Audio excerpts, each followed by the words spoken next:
The frontier station of Kilvor 9 wasn't much to look at. A collection of prefabricated modules clinging to an asteroid like barnacles on a dying ship. But it was home to dozens of species, all trying to scrape out a living in the void between civilized space and the wild frontier. Captain Rhys Hale had been there 3 months, hired to keep the station's aging systems from collapsing into catastrophic failure. He was elbow-deep in a coolant manifold when he first felt the bite. Sharp little teeth sank into the worn leather of his boot, tugging with surprising force. Rhys grunted, pulled his head out from beneath the panel, and looked down to find a creature no bigger than a terrier worrying at his footwear like it owed him money. It was a Vicari cub, all silver-blue fur, 6 legs and oversized ears that swiveled independently. Its eyes were the color of molten copper, bright with mischief and challenge. "Hey now," Rhys said, his voice carrying the patient amusement of someone who'd grown up with barn cats. "That's genuine earth leather. Cost me a month's pay." The cub, Tarka, he'd later learn, growled, a sound like pebbles rolling in a tin can. It shook its head violently as if trying to tear the boot from his foot. Rhys considered his options. The Vicari were apex predators on their homeworld, pack hunters with intelligence that bordered on sapience. The adults stood waist-high to a human and could tear through bulkhead plating with their claws. This cub, however, was about as threatening as a particularly aggressive houseplant, so Rhys did what any sensible human would do when faced with a creature testing boundaries. He leaned down and bit the cub's ear, not hard, just a gentle nip, the way a parent might playfully nibble a toddler's fingers. But the reaction was immediate and profound. Tarka froze. Its copper eyes went wide, pupils dilating to full moons. It released the boot, sat back on its haunches, and made a sound Rhys had never heard before, a sort of chirping trill that climbed in pitch and complexity. Then every Vicari on the station started howling. Within minutes, Rhys found himself surrounded. Not by hostility, but by curiosity so intense it felt physical. Adult Vicari emerged from access corridors and maintenance shafts, their lean bodies moving with liquid grace.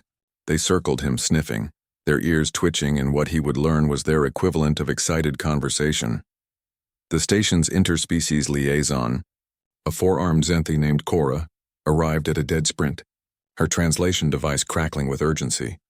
"What did you do?" she demanded, her violet skin flushed darker with alarm. "The Vicari are calling an assembly. They haven't done that in 40 cycles." Rhys held up his hands in surrender, still holding a torque wrench. "I was just working. The cub bit me, so I bit back." It was a joke. Cora's 4 eyes blinked in rapid succession, a sign of profound confusion. "You bit Tarka?" Gently. "I didn't hurt him." "Him. Her. Vicari don't gender until adolescence."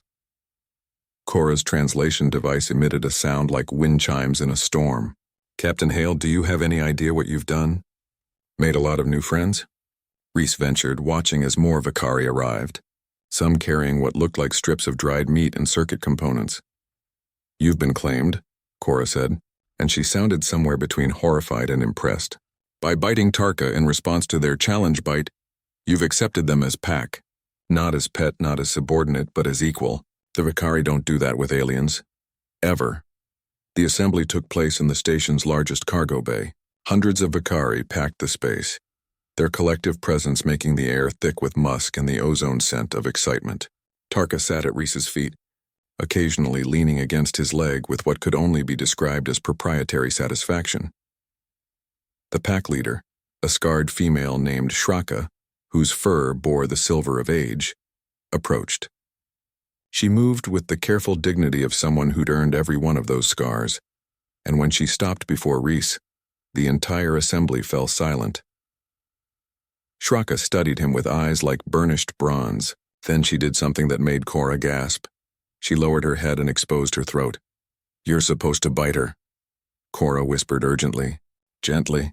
It's acceptance of pack bond." Rhys felt the weight of hundreds of alien eyes on him.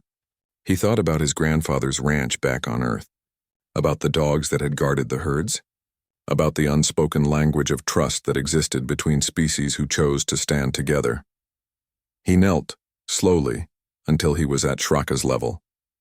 Then he leaned forward and gently closed his teeth on the fur of her throat.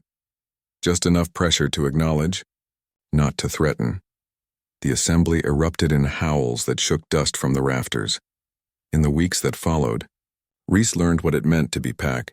The Vicari brought him gifts, strange trinkets from their homeworld, food they'd hunted themselves, pieces of technology they'd scavenged or built. In return, they expected his presence, his participation in their social rituals, his protection when they needed it. When a rival pack from a neighboring station tried to claim Kylvor 9's hunting grounds in the asteroid belt, Reese found himself suiting up alongside Vicari warriors, his engineering expertise combining with their predatory instincts to defend their territory. When Tarka fell ill from eating contaminated ration paste, Reese spent 3 days in the medical bay, sleeping on the floor beside the Cub's recovery pod, because that's what Pack did. And when a human mining corporation tried to buy out the Vicari's contracts, essentially slavery with paperwork, Reese used his status as Pack bonded to invoke ancient Vicari rights of territorial sovereignty. The corporation backed down rather than face the legal nightmare of challenging a protected species culture. "You know they'll follow you anywhere now," Cora told him one evening, watching as Tarka, now twice the size they'd been at first meeting, sprawled across Reese's workbench, batting at floating solder globules. "I didn't ask for this," Reese said, but his hand moved automatically to scratch behind Tarka's ears. "No," Cora agreed, "but you accepted it. That's what makes you human, I think. You don't see other species as lesser or greater, just as people. Different, yes, but people nonetheless." Reese considered that, watching as more Vicari filtered into his workshop, bringing the day's small dramas and victories, seeking his counsel or simply his presence. "Back on Earth," he said quietly, "we have a saying. Dogs aren't our whole life, but they make our lives whole." He gestured at the pack surrounding him. "I think maybe it works both ways. Maybe we make each other whole." Tarka bit his boot again, gently this time, eyes bright with affection. Reese bit back, and the pack howled their approval into the void.